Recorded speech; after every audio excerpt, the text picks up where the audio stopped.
자, 부동산 중개업의 또 세 번째 가능성은요. 공동 운영과 공동 마케팅이 가능해요. 이런 생각을 해본 적 있어요. 지금은 그 순서를 뺏겼지만 여기 사실 재교재는 이렇게 써 있어요. 옆에. 무슨 얘기를 해야 되는가 애들 써 있어. 근데 지워야 되는데 그냥 나왔네요. 자, 다 빼고 이런 생각을 한번 해볼게요. 제가 네오비 수업을 처음 시작할 때 제 가장 큰 목표가 뭐였냐면 부동산 중개 쪽에서 시작한 최초의 TV 광고를 해보는 게 목표였어. 그래서 그렇게 한번 해보자. 지금까지 없었거든요. 근데 생겼죠?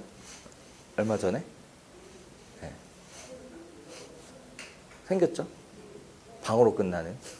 네. 수많은 업체들이 지금은 다 TV 광고하고 있죠? 아, 놓쳤어. 그런데 지금도 늦진 않았죠. 왜 우리는 그런 걸 못할까? 왜 못할까? 이유는 하나죠. 개인이 다 따로따로 놀아서 그렇지. 개인이 다 따로따로 놀아서 그렇지. 이런 부분들이 가장 안타까운 부분들이에요. 이거는 공동 운영과 공동 마케팅이라는 개념을 적용을 해서 십시일반 하게 되면 굉장히 큰 규모의 홍보도 개인 입장에서는 최소한의 비용으로 진행을 할 수 있다는 장점을 갖고 있어요. 그래서 이 작업이 이루어지기 위해서 사전에 필요한 것이 브랜드 작업이에요. 브랜드 작업. 브랜드 작업을 위해서 네오비에서 그래서 미리 수년 전부터 만들어 놨던 게 이런 배지 같은 것들이에요. 로고, 배지 뭐 이런 것들.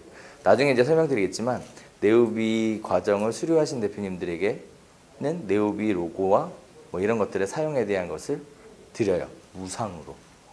무상으로 드려요. 이게 목적은 딱 하나예요. 공동 운영과 공동 마케팅으로 이용해 보자는 거예요. 나도 좋고 너도 좋고 다 좋을 수 있는 방법이 뭐냐는 거예요. 그래서 이런 식으로 하기 위해 사용을 하고 있어요. 자, 다음에 부동산 중개업의 네 번째 가능성은 신뢰성 지수에 대한 알고리즘이에요. 이 업계의 제일 큰 문제가 못 믿는다는 거거든요. 불신. 이게 가장 큰 문제예요. 그래서 사람을 믿을 수 있는 사람인지 못 믿을 수 있는 사람인지에 대해서 판단할 수 있는 사실은 알고리즘을 가지고 있어요. 가지고 있는데 차후에 네오비에서 뭔가 하게 되면 그때 가서 오픈해 드릴게요.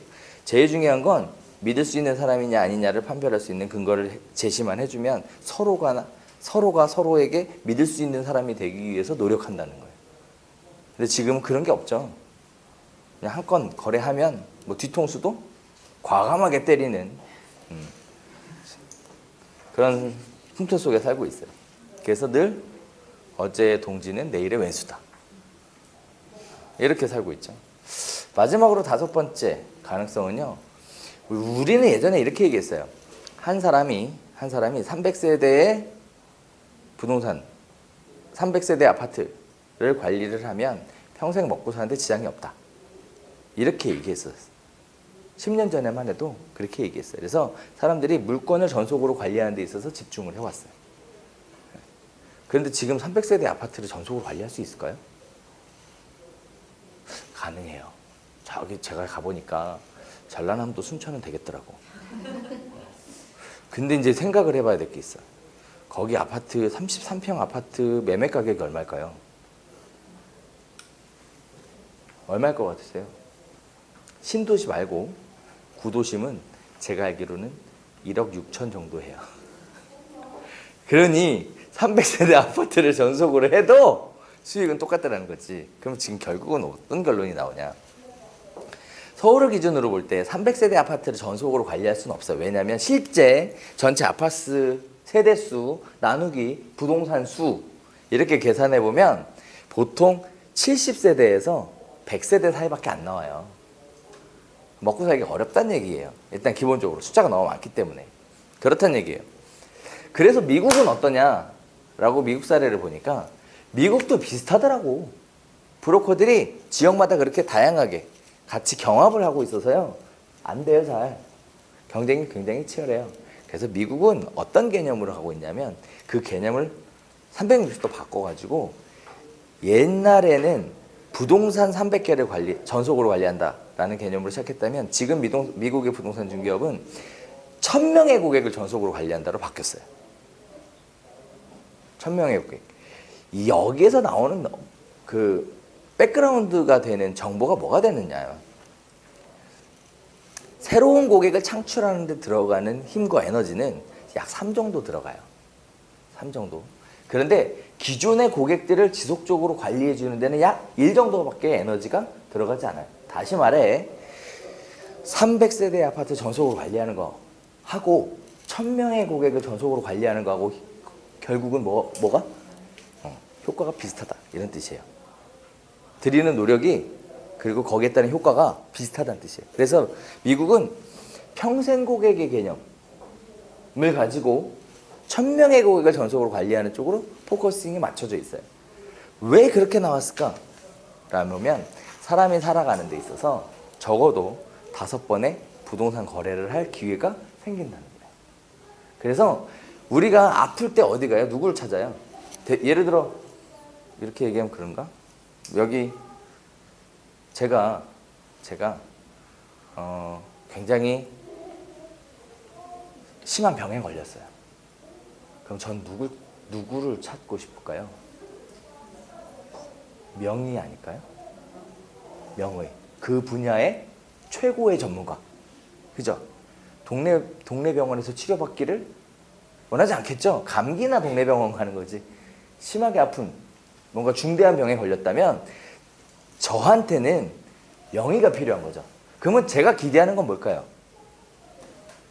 누군가가 그 명의를 소개시켜주길 기대하죠. 그렇지 않을까요? 부동산도 미국은 주치의 개념이 이미 적용이 돼 있어요. 주치의 개념. 그래서 그냥 우리는 예를 들어 고객 생일 챙겨본 일 없죠. 얘들은 챙겨요. 고객의 생일을 챙겨요. 결혼기념일을 챙겨요. 왜? 내가 주치 부동산이니까. 그 고객의 모든 부동산 문제를 내가 전속으로 해결하는 사람이기 때문에 생일도 챙기고 결혼기념일도 챙기고 다 챙겨요. 다. 그러다 보니 이 고객은 부동산에 대한 뭔가가 생기죠. 그럼 고민할 필요가 없어요. 왜? 그냥 저한테 연락하면 제가 알아서 A부터 Z까지 다 해결이 돼. 근데 제가 사기 치겠어요? 사기 못 치지. 왜? 이 사람을 앞으로도 계속 관리할 사람이잖아요. 그래서 이 사람의 입장에서 최선의 치료를 내가 해줄 수밖에 없죠. 지속적으로 관리할 생각이니까. 그죠? 그래서 미국에서는 오래전부터 주치부동산의 개념으로 가고 있어요. 우리나라는 이제 시작하고 있어요. 이제. 그래서 여러분들에게 드리고 싶은 말씀 중에 하나는 부동산을 전속으로 관리하는 문제도 굉장히 중요해요.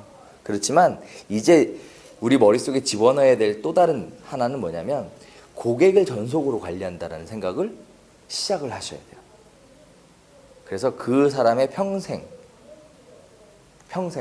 부동산에 대한 니즈를 해결해 줄 수 있는 사람, 그걸 주치부동산이라고 하죠. 이렇게 개념이 전환이 돼 주셔야 돼요. 이게 생존 전략이에요.